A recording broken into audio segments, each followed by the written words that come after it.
Shalom and welcome to Once Upon a Soul, an exploration of 68 unique stories inspired by the teachings of Rav Asher Freund, Zatzal.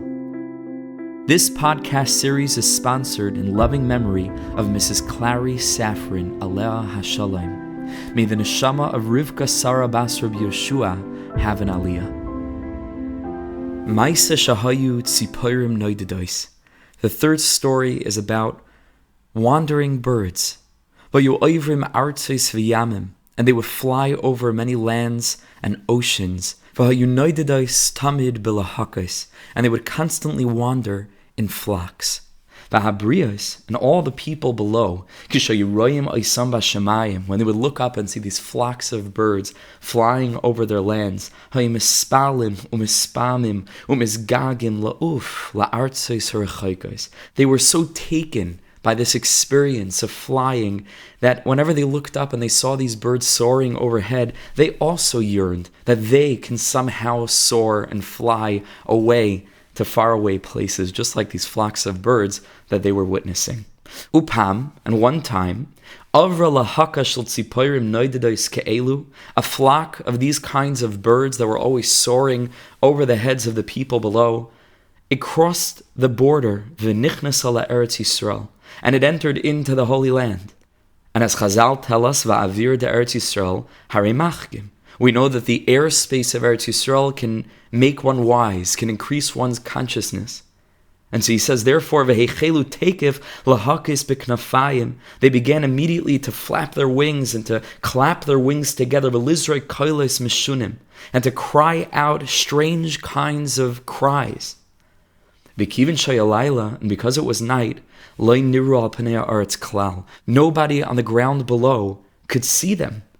Rak hakoilos nishmu'u, only their sounds, the sounds that they were making, rang through the air. Shayu oimrim, that they had developed the capacity to speak, and they were calling out and crying through the night, Hadeya v'hadibur, wisdom and speech, l'chai olamim, is ascribed to the living of all worlds, to HaKadosh Baruch Hu. These were the cries that the people were hearing below. Hadeya v'hadibur l'chai olamim.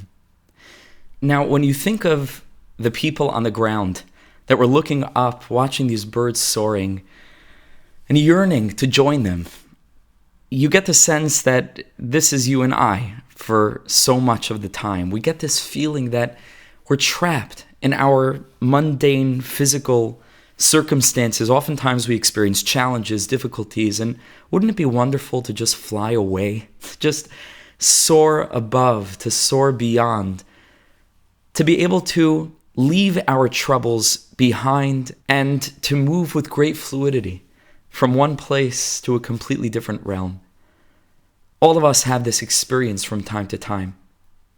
We feel weighed down, anchored, and we just yearn to spread our wings and to soar, join these flocks of wandering birds, and to transcend. But all of this is with a chutz la'aretz mindset. These birds, having crossed the border between chutz la'aretz and Eretz Yisrael, they call down to us on the earth below, trapped in whatever nighttime darkness we may be experiencing. And they tell us it's simply not true. Hadeya v'hadibur l'chai olamim is the sound that reverberates throughout the nighttime sky.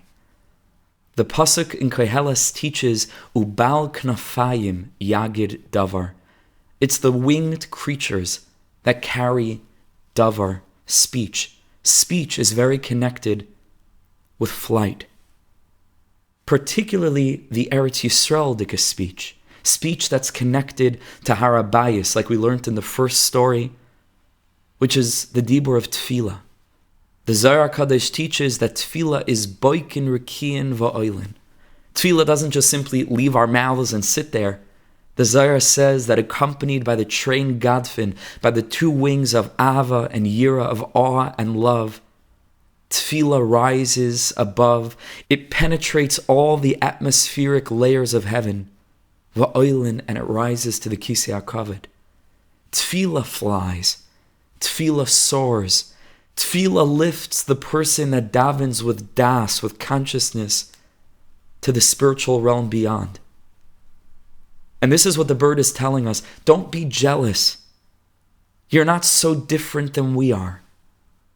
Inspired by the consciousness of Eretz Yisrael, the Avir de Eretz Yisrael Machkim, these birds call down to us. And they say, you want to fly? You want to soar beyond to the lap of the divine, into HaKadosh Baruch Hu's embrace? Hadeya v'hadibur l'chai olamim. Conscious tefillah.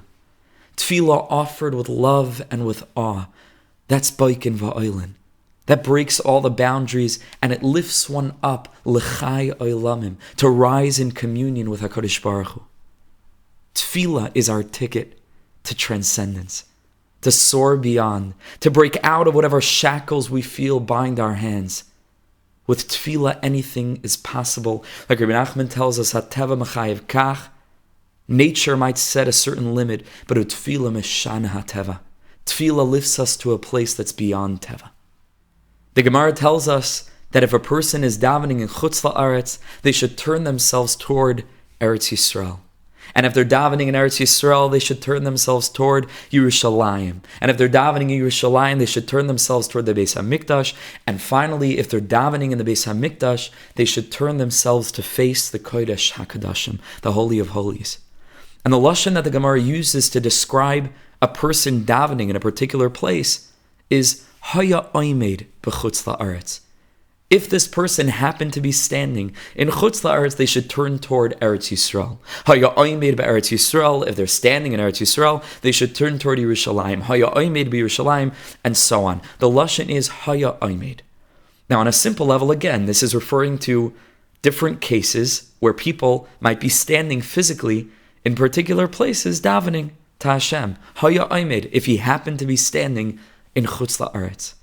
But if we look at this lashon more deeply, we can find that it teaches a very profound message with regard to the transformative experience of tefillah. Haya Oimed.